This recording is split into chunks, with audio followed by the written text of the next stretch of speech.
প্রিয় দর্শক, আসসালামু আলাইকুম। পুরোদমে চলছে বিশ্বজুড়ে যুদ্ধ, উত্তেজনা, প্রতিপক্ষকে 1 ইঞ্চিও ছাড় না দেওয়ার হুঁশিয়ারি দিচ্ছে পরাশক্তিরা। জানিয়ে দিব এই মুহূর্তে হাতে পাওয়া ভয়ঙ্কর কিছু আন্তর্জাতিক আপডেট বাংলা সংবাদ।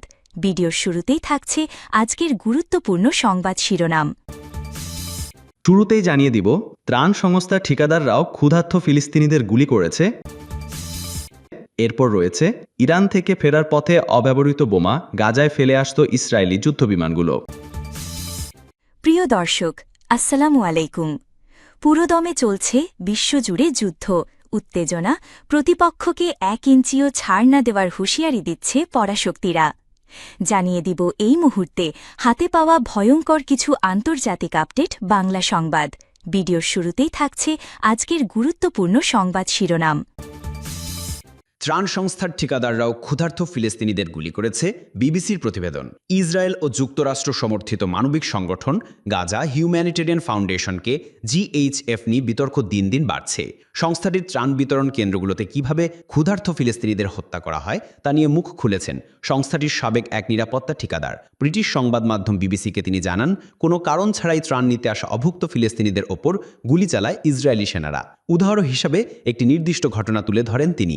জানান, শুধু ত্রাণ কেন্দ্র ছাড়তে দেরি হচ্ছিল বলে একদল নারী, শিশু আর বৃদ্ধের ওপর মেশিনগান দিয়ে গুলিবর্ষণ করে ইসরায়েলি সেনারা। তিনি বলেন, যখন নারী, শিশু ও বৃদ্ধের ওপর গুলি চালানো হলো, তখন সেখানে থাকা আরেকজন ঠিকাদার, যিনি বের হওয়ার পথের ওপরে একটি উঁচু মাটির বাঁধে দাঁড়িয়েছিলেন, তিনি ভিড়ের দিকে টানা 15 থেকে 20 রাউন্ড গুলি চালান।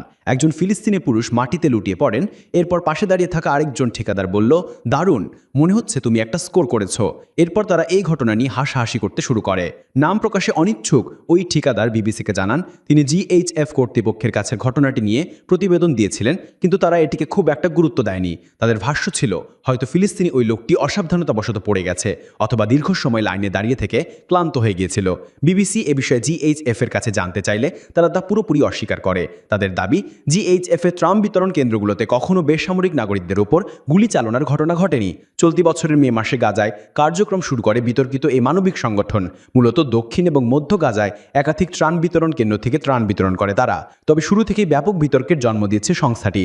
আন্তর্জাতিকভাবে স্বীকৃত অন্য মানবাধিকার সংস্থাগুলো এটিকে গাজায় ইসরায়েল হত্যাযজ্ঞ চালিয়ে যাওয়ার একটি কৌশল বলে অভিহিত করেছে। তাদের অভিযোগ, খাবারের প্রলোভন দেখিয়ে প্রতিদিন শত শত ফিলিস্তিনিকে ভয়ঙ্কর যুদ্ধক্ষেত্রে ঠেলে দিচ্ছে এই সংগঠনটি। গত মে থেকে এখন পর্যন্ত জিএইচএফ এর ত্রাণ নিতে গিয়ে গাজায় ইসরায়েলি সেনাদের নির্বিচার গুলিতে নিহত হয়েছেন 4 শতাধিক ফিলিস্তিনি। ইসরায়েলের সাফাই, তারা কেবল হুমকি হতে পারে এমন মানুষের ওপরই হামলা চালায়, হামাসের হাতে যাতে ত্রাণ না পৌঁছায়। সেজন্যই জিএইচএফ এর কার্যক্রম এমন কঠোর নজরদারিতে থাকে বলে দাবি ইসরায়েলের। খোদ ত্রাণ সংস্থার নিরাপত্তা কর্মীর গুলিতে ফিলিস্তিনি নিহতের বিষয়ে জিএইচএফ এর দাবি, যে ব্যক্তি তাদের বিরুদ্ধে এই অভিযোগগুলো তুলছেন তাকে চাকরিচ্যুত করা হয়েছে বলে তিনি এসব মিথ্যা কথা বলে বেড়াচ্ছেন। যদিও ওই সাবেক ঠিকাদার বিবিসিকে নিশ্চিত করেছেন তাকে চাকরিচ্যুত করা হয়নি, বরং তিনি নিজেই চাকরি ছেড়েছেন। ইরান থেকে ফেরার পথে অব্যবহৃত বোমা গাজায় ফেলে আসত ইসরায়েলি যুদ্ধবিমানগুলো। ইরানে হামলা চালিয়ে ফেরার পথে অব্যবহৃত বোমার ও ক্ষেপণাস্ত্র গাজায় নিক্ষেপ করেছে ইসরায়েলি যুদ্ধবিমান, এমন তথ্য প্রকাশ করেছে ব্রিটিশ সংবাদ মাধ্যম দ্য টেলিগ্রাফ। ইসরায়েলি সামরিক সূত্রগুলো নিশ্চিত করেছে, ইরানে পরিচালিত অভিযানের প্রথম দিক থেকেই পাইলটেরা দেশে ফেরার পথে অব্যবহৃত গোলাবারুদ গাজায় হামাসের লক্ষ্যবস্তুতে ব্যবহারের প্রস্তাব দেন। আইডিএফের কমান্ডাররা সেই প্রস্তাব গ্রহণ করেন এবং লক্ষ্যবস্তু নির্ধারণে সহযোগিতা করেন। এরপর পুরো 12 দিনের ইরান ইসরায়েল যুদ্ধকালে কৌশলটি ব্যাপকভাবে প্রয়োগ করা হয়। আইডিএফ দাবি করেছে, শুরুতে এই উদ্যোগ তাৎক্ষণিক হলেও পরে সব হামলা সুনির্দিষ্ট পরিকল্পনার ভিত্তিতে বৈধ লক্ষ্যবস্তুতে পরিচালিত হয়। জানা গেছে, ইসরায়েলি বিমান বাহিনীর প্রধান মেজর জেনারেল তোমর বার এই অব্যবহৃত গোলাবারুদ ব্যবহারের নির্দেশ দেন।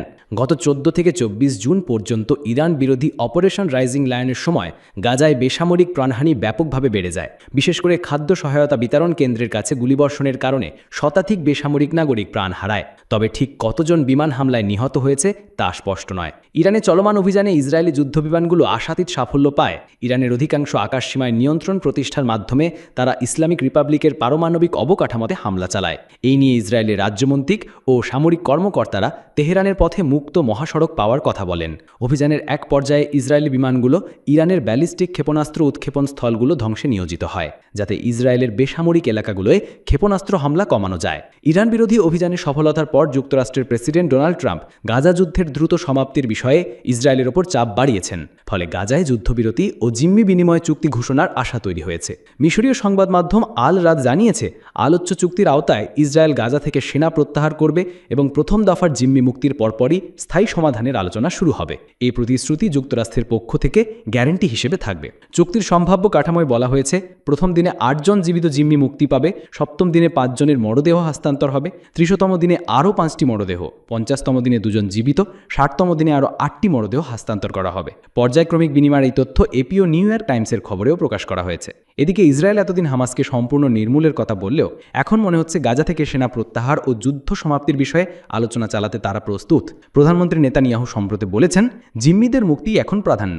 নেতানিয়াহু ও প্রতিরক্ষামন্ত্রী ইসরায়েল কাজ আলোচ্য কাঠামোর প্রতি ইতিবাচক মনোভাব দেখিয়েছেন, যা জিম্মি পরিবারগুলোর মধ্যেও আশা তৈরি করেছে। তবে একই সঙ্গে তিনি হামাসকে ধ্বংসের আগের অবস্থানও পুনর্ব্যক্ত করেছেন।